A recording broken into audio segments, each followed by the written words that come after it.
Pemirsa, Detasemen Polisi Militer Lampung menetapkan Kopda Basar Syah sebagai tersangka kasus penembakan 3 anggota polisi saat menggerebek judi sabung ayam di Waikanan, Lampung. Sementara 1 anggota lain, Peltu Y. Lubis, ditetapkan sebagai tersangka kasus perjudian sabung ayam. Bapak dan Ibu tadi tentunya setelah melakukan penyelidikan sepekan terakhir, tim penyidik Detasemen Polisi Militer Lampung menetapkan 2 anggota TNI sebagai tersangka dalam kasus judi sabung ayam di Waikanan, Lampung. Kopda Basar Syah ditetapkan sebagai tersangka kasus penembakan terhadap 3 anggota polisi hingga tewas dan dijerat dengan pasal 340 jungto pasal 338 KUHP tentang pembunuhan. Sedangkan Peltu Y. Lubis ditetapkan sebagai tersangka kasus perjudian sabung ayam dan dijerat dengan pasal 303 KUHP tentang perjudian. Kedua tersangka kini ditahan di Detasemen Polisi Militer Lampung. Pelaku penembakan adalah Kopda B dan yang bersangkutan sudah mengakui menembak 3 korban itu. Untuk Kopda B itu disangkakan pasal 340 dengan Yonto 338. Sementara untuk tersangka Peltu YHL itu adalah laporan polisinya disangkakan di pasal 303 KUHP. Penembakan yang dilakukan Kopda Basar Syah menyebabkan 3 anggota polisi terbunuh. Ketiganya adalah AKP Anumerta Lusianto, Kapolsek Negara Batin Aibda Anumerta Petrus Aprianto, anggota Polsek Negara Batin, dan Bribtu Anumerta M. Galib, anggota Polres Waikanan. Dari Bandar Lampung, Andres Afandi, iNews melaporkan. Ya, sebelumnya Polda Lampung telah menetapkan seorang warga sipil berinisial Z menjadi tersangka. Z merupakan pelaku sabung ayam yang diduga sering berhubungan dengan aparat. Yang orang sipil. Dia juga pemain yang hadir datang karena mendapatkan undangan. Dia lihat situ, dia datang, dan dia juga kenal dengan oknum. Oke. Sudah jadi tersangka Jenderal Z itu. Kenapa?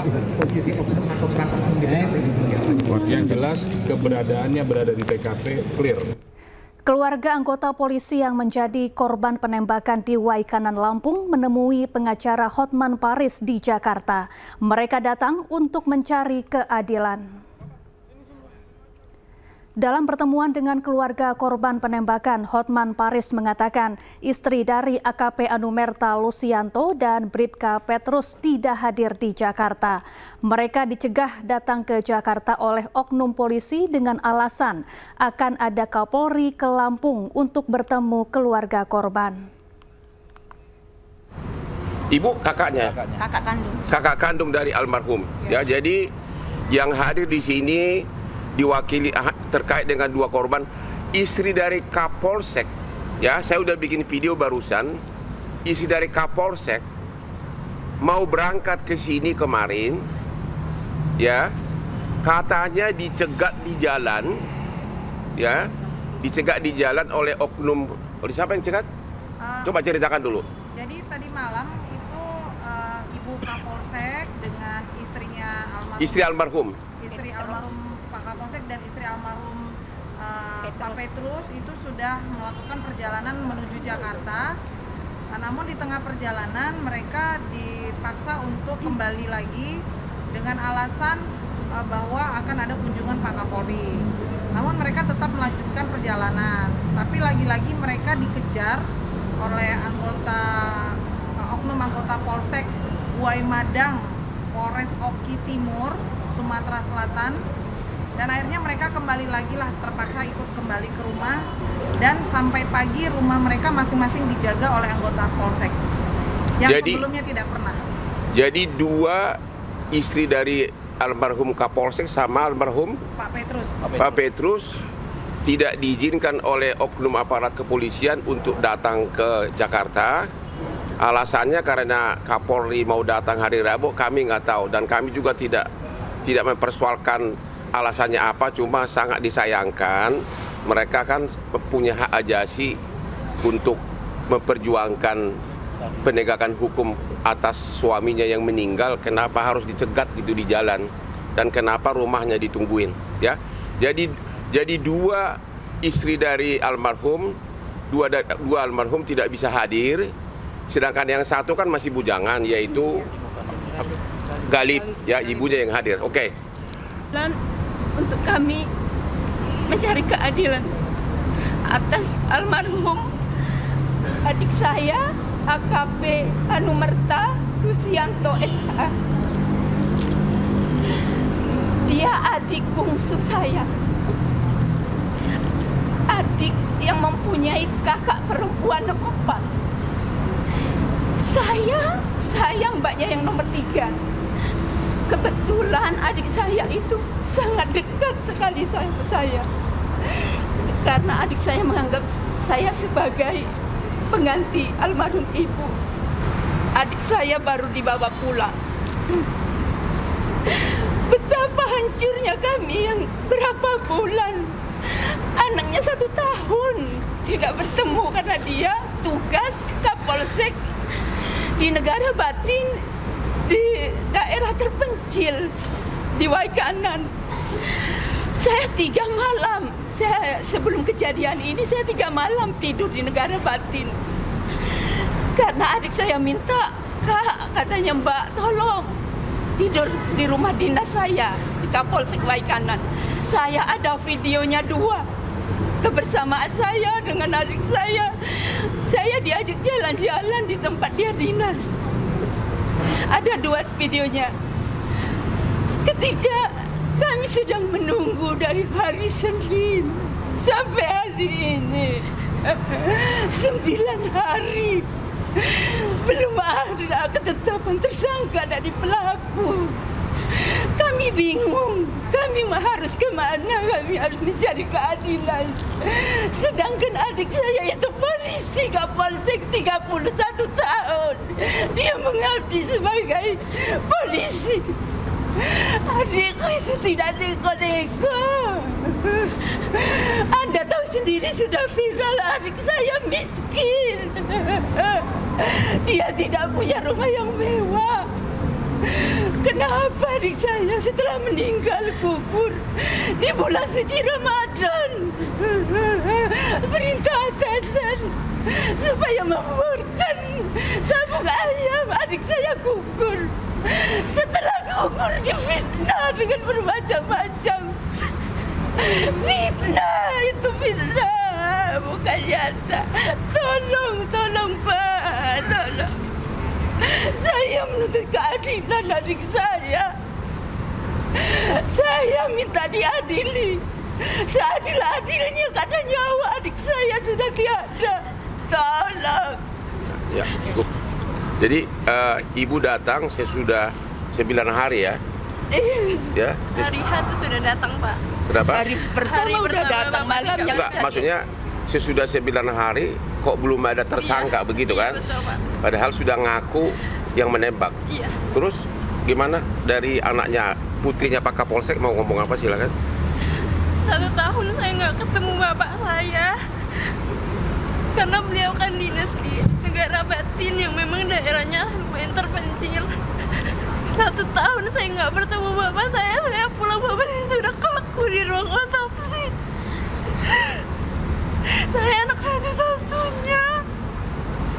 1 tahun saya mau pulang, bapak saya udah nggak ada. Ibu tahu kejadian penembakan apa yang Ibu dengar? Apa katanya turun dari mobil ditembak, gimana? Yang kamu dengar apa? Kebetulan bapak saya kan diperintah, Pak, dari Polres, pihak Polres untuk membubarkan sabung ayam tersebut. Bapak saya menggunakan mobil pribadi bersama dengan anggota Polsek dan dengan anggota Polres itu datang untuk menggerebek sabung ayam tersebut. Bapak saya memang di paling depan, Pak.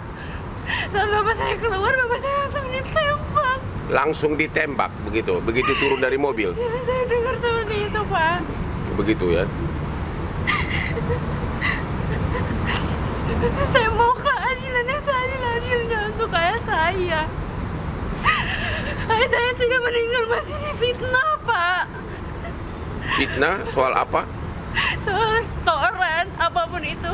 Saya tidak peduli hal itu, Pak. Saya cuma mau keadilan buat ayah saya, Pak. Jadi ini untuk diketahui bahwa Hotman 911 tidak akan mencampuri apakah ada setoran sebelumnya atau permainan uang di judi ayam tersebut. Kami tidak akan masuk ke ranah sana. Nggak usah ada pihak-pihak yang ketakutan. Kami hanya memperjuangkan agar hukum diberlakukan, agar tersangka segera ditetapkan. Ya, mengenai tuduhan ada setoran, ada ini, kami tidak akan mencampuri. Kira-kira begitu. Begitu masuk ruang otopsi, saya diizinkan masuk gitu. Saya lihat adik saya udah kaku di atas meja gitu ya. Di meja itu udah kaku. Saya ingat ayah saya sebulan yang lalu juga kaku di rumah, baru meninggal di tanggal yang sama. Jadi bapaknya almarhum juga baru meninggal. Ya, 1 bulan lalu. Ya, jadi 2 meninggal dalam satu keluarga nih. Ya. Padahal adik saya itu andalan keluarga, harapan keluarga besar kami. Saya hancur banget lihat adik saya kaku di atas meja otopsi itu. Tapi yang mau gimana lagi, ini memang kejadiannya seperti ini. Cuman yang saya miris, sudah 9 hari loh adik saya terbaring di makam.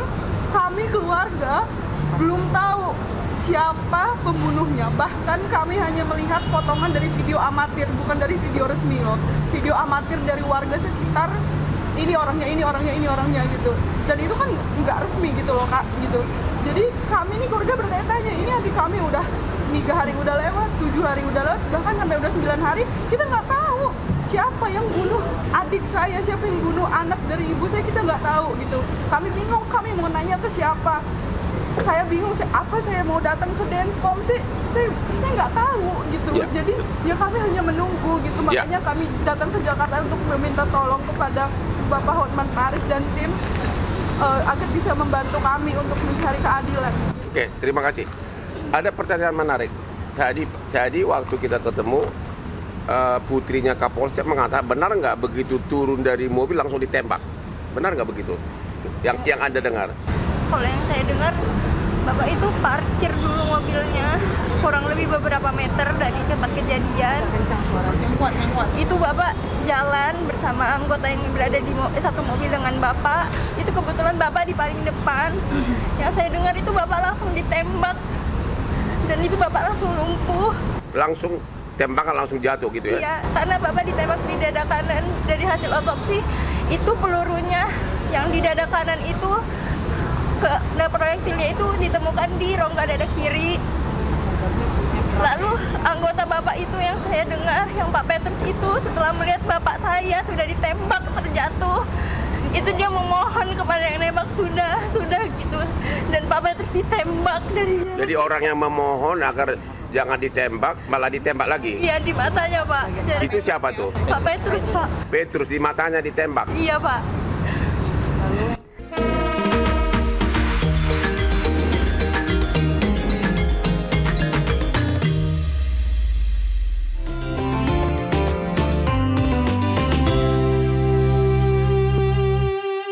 Acara ini dipersembahkan oleh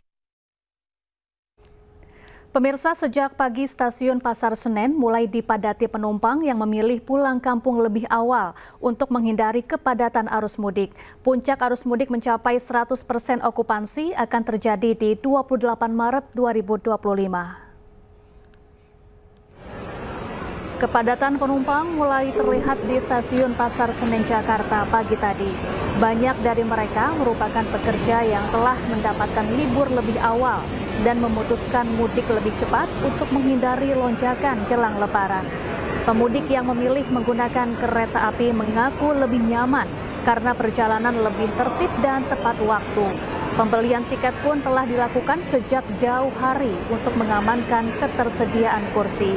Diprediksi puncak arus mudik terjadi pada 28 dan 29 Maret dengan okupansi mencapai 100%.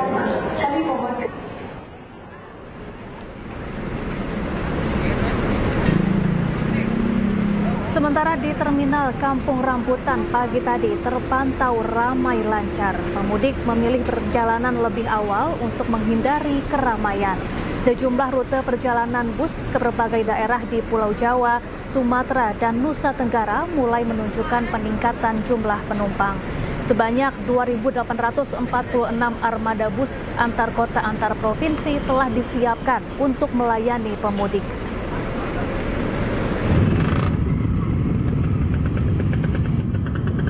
Sementara itu, pemudik yang menggunakan sepeda motor sudah meramaikan Pelabuhan Ciwandan, Kota Cilegon, Banten. Volume ini sedikit berkurang apabila dibandingkan dengan situasi pada malam hari ataupun pada dini hari. Pasalnya, pengendara roda 2 yang akan pulang kampung biasanya melakukan perjalanan saat malam hari untuk menghindari cuaca panas.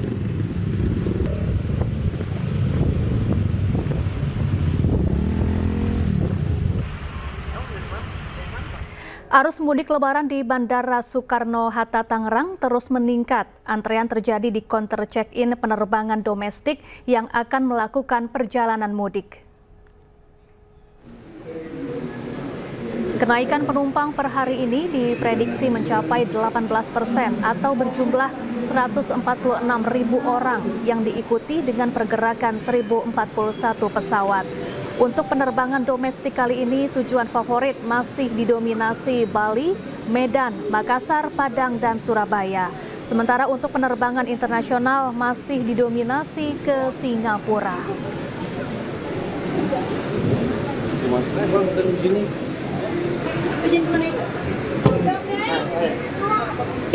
Ya pemirsa, untuk mengetahui situasi terkini pantauan mudik lebaran 2025, kami telah terhubung dengan rekan Nata Arman di Gerbang Tol Cipali dan Hamzah Hasibuan di Simpang Gentong Tasikmalaya. Selamat malam rekan-rekan, saya ke Nata Arman terlebih dahulu. Selamat malam Nata, bagaimana situasi lalu lintas terkini di Gerbang Tol Cipali?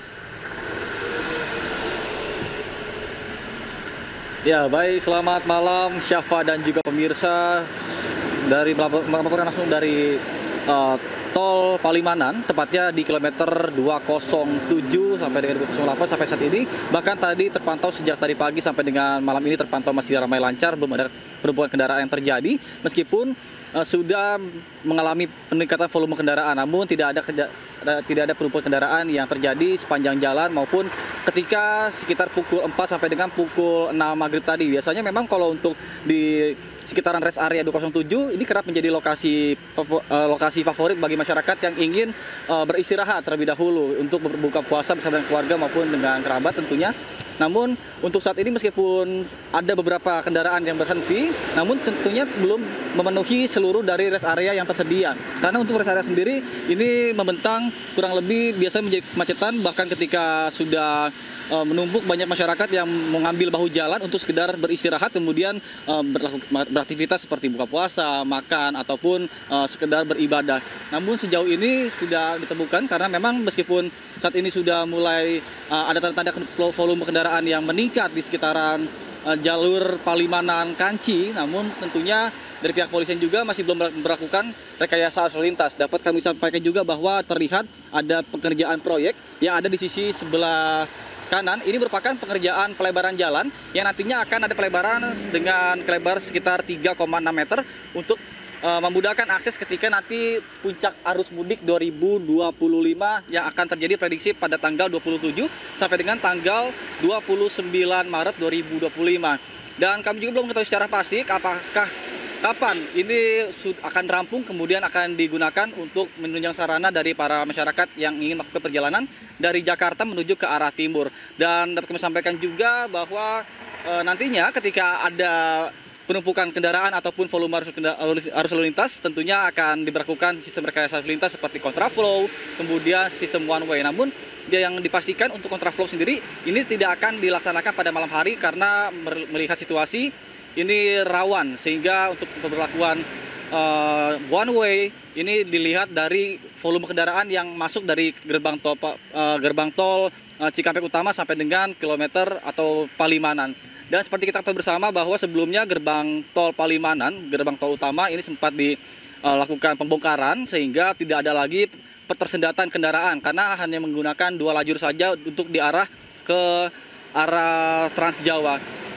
Biasanya lokasi-lokasi yang kerap menjadi kemacetan yang pertama adalah gerbang tol Palimanan utama, namun saat ini sudah tidak ada lagi diberlakukan gerbang tol yang sudah dihancurkan sehingga lost train section dan juga tidak ada lagi namanya perlambatan-perlambatan sehingga menjadi jalur pacu bagi kendaraan-kendaraan yang ingin melintas ke arah timur. Kemudian ada juga beberapa kendala ketika mendekati prediksi dari pihak polisi sendiri ketika nanti H-3 ini akan terjadi kepadatan biasanya yang mana masyarakat menggunakan bahu jalan dan juga banyaknya dari masyarakat yang memanfaatkan momen tersebut untuk berjualan, kemudian juga terminal bayangan. Inilah yang akan diantisipasi oleh pihak polisian untuk mengamankan situasi dan juga mensterilkan area jalur Trans Jawa ini. Sementara saya kembalikan pada Anda di studio. Syafa. Baik, terima kasih Nata Arman dari Tol Cipali. Selanjutnya kita bergeser ke Hamzah Hasibuan di Simpang Gentong, Tasikmalaya. Selamat malam Hamzah, bagaimana situasi lalu lintas terkini di sana? Ya, selamat malam Syafa dan juga pemirsa, melaporkan langsung dari pos pengamanan letter U Gentong Tasikmalaya yang dibuka oleh Polres Tasikmalaya Kota, di mana lalu lintas di Jalan Raya Lingkar Gentong Tasikmalaya ini terpantau sejak pagi tadi. Menurut pantauan dari tim kami hingga malam ini masih belum ada ketersendatan ataupun kepadatan dari kendaraan baik roda 4 maupun roda 2 yang melintas di Jalan Raya Lingkar Gentong. Adapun terkait dengan prediksi kepadatan kendaraan yang nanti akan melintas di Jalan Raya Lingkar Gentong Tasikmalaya ini akan terjadi di tanggal 27 hingga 28 Maret 2025 atau H-2 sebelum Lebaran 2025. Menurut penuturan dari Kapolres Tasikmalaya Kota, ini terdapat sekitar ada 13 pos yang dibuka oleh Polres Tasikmalaya Kota untuk para pemudik baik kendaraan roda 4 maupun kendaraan roda 2 untuk beristirahat ataupun mencari informasi terkait lalu lintas di Jalan Raya Tasikmalaya kali ini. Selain itu, pihak kepolisian ini juga masih belum menerapkan rekayasa lalu lintas baik one way ataupun buka tutup jalan di sepanjang Jalan Lingkar Gentong Tasikmalaya. Hal ini dikarenakan kendaraan ataupun lalu lintas yang terjadi di jalan raya ini masih normal dan tidak terlihat ataupun tidak terpantau adanya kepadatan yang berarti. Selain itu, pihak kepolisian juga menghimbau kepada para pemudik untuk selalu menjaga fisik dan juga fokus selama melintas di Jalan Raya Lingkar Gentong kali ini. Hal ini dikarenakan Jalan Raya Lingkar Gentong ini memiliki turunan dan tanjakan yang cukup curam sehingga membutuhkan fokus yang cukup tinggi. Sementara itu, Syafa. Ya, terima kasih Hamzah Hasibuan langsung dari Simpang Gentong Tasikmalaya, dan sebelumnya tadi ada Nata Arman dari Tol Cipali. Selamat bertugas kembali rekan-rekan.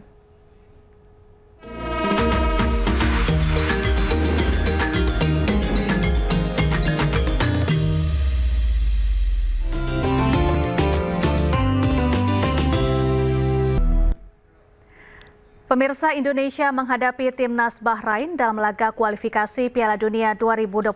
Pertandingan digelar di Stadion Utama Gelora Bung Karno. Indonesia unggul sementara 1-0.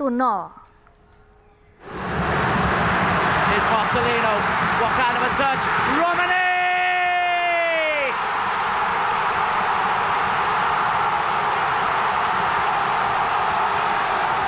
Ya, timnas Indonesia membuka keunggulan di menit ke-23 melalui penyerang Ole Romeni. Meneruskan umpan Marcelino Ferdinand, Romeni membawa timnas unggul 1-0. Pertemuan dengan Bahrain, timnas Indonesia harus menang untuk tetap menjaga asa ke Piala Dunia 2026.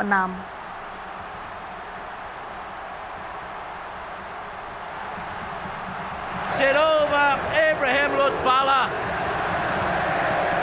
And this time Indonesia's fast start is rewarded with a goal. Marcelino's assist, that's a delicious finish.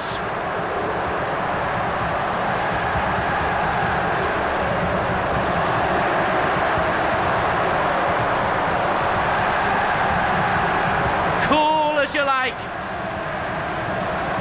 Lutfala close as well, but Indonesia lead.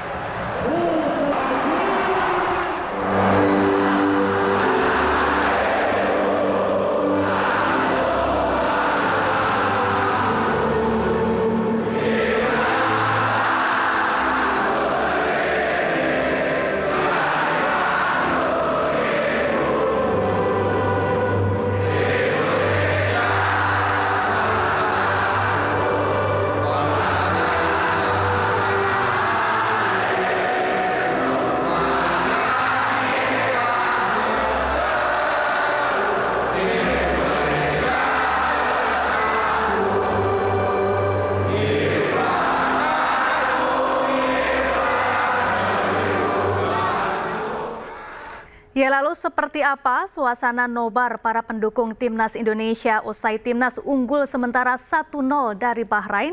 Kami telah terhubung dengan rekan Dilami Aulia di La Piazza, Kelapa Gading, Jakarta. Selamat malam Dilami, bagaimana keseruan nobar di sana?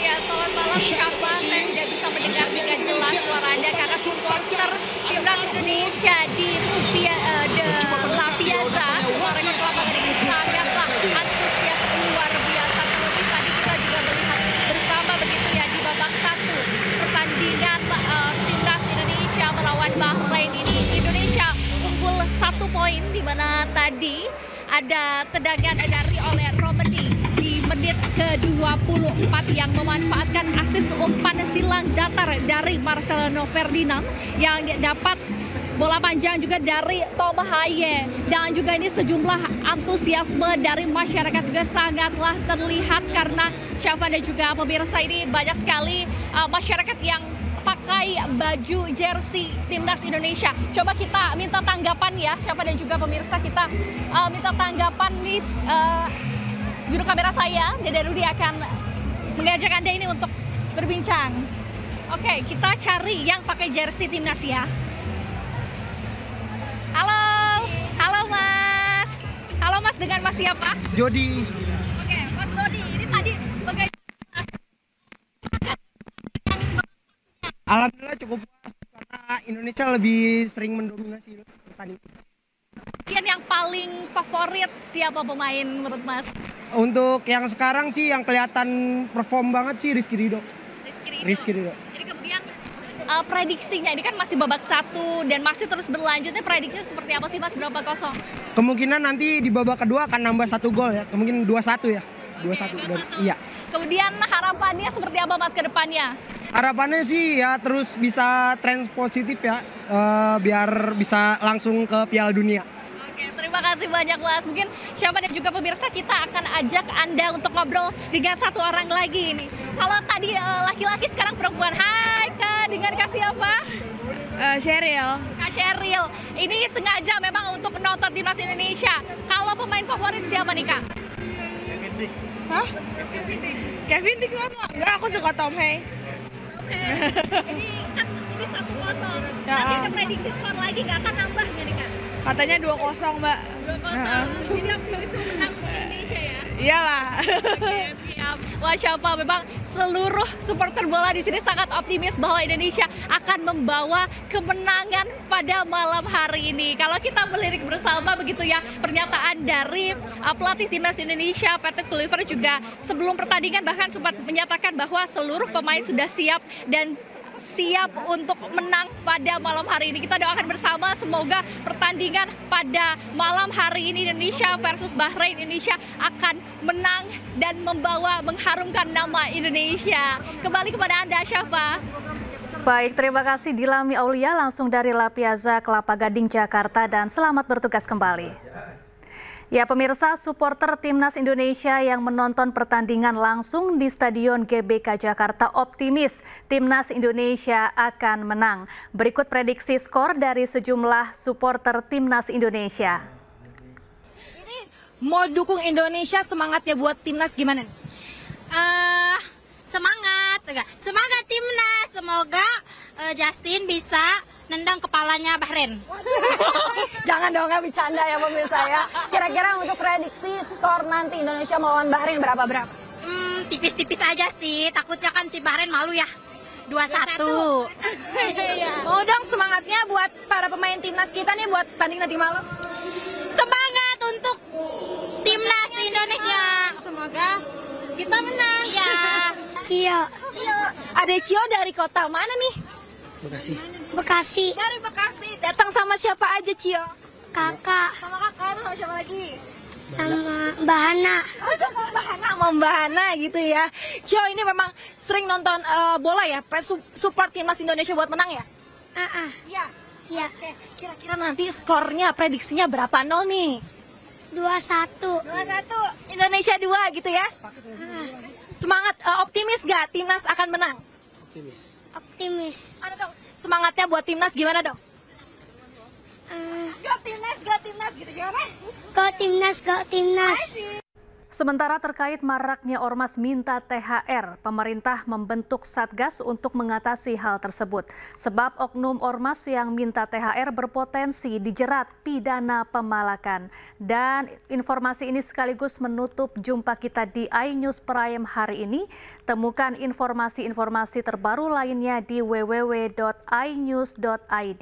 Cuplikan tayangan berita iNews juga dapat Anda saksikan di kanal YouTube @official iNews.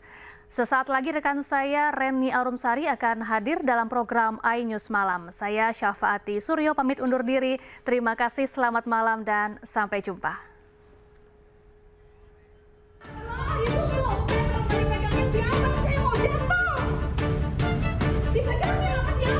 Jelang Lebaran 2025, ramai aksi premanisme di tengah masyarakat. Terlebih di media sosial tampak organisasi masyarakat melakukan pengancaman dan pemaksaan terkait tunjangan hari raya kepada perusahaan maupun instansi pemerintah.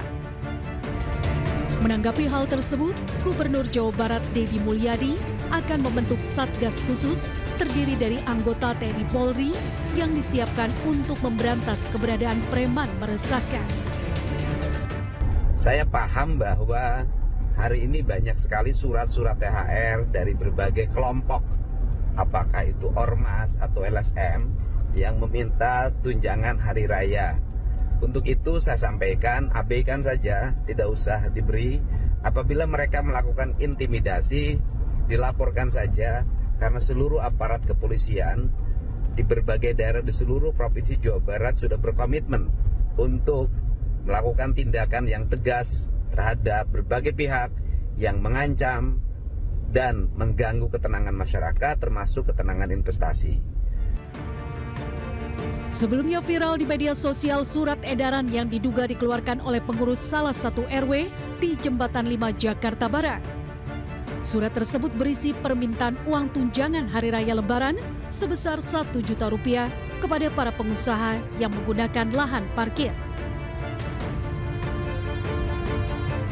Menanggapi kasus tersebut, Wakil Gubernur Jawa Barat Rano Karno menyebut memungut THR tidak boleh dilakukan. Ia meminta seluruh pengurus RT dan RW di Jakarta tidak meminta THR atau pungli kepada warga.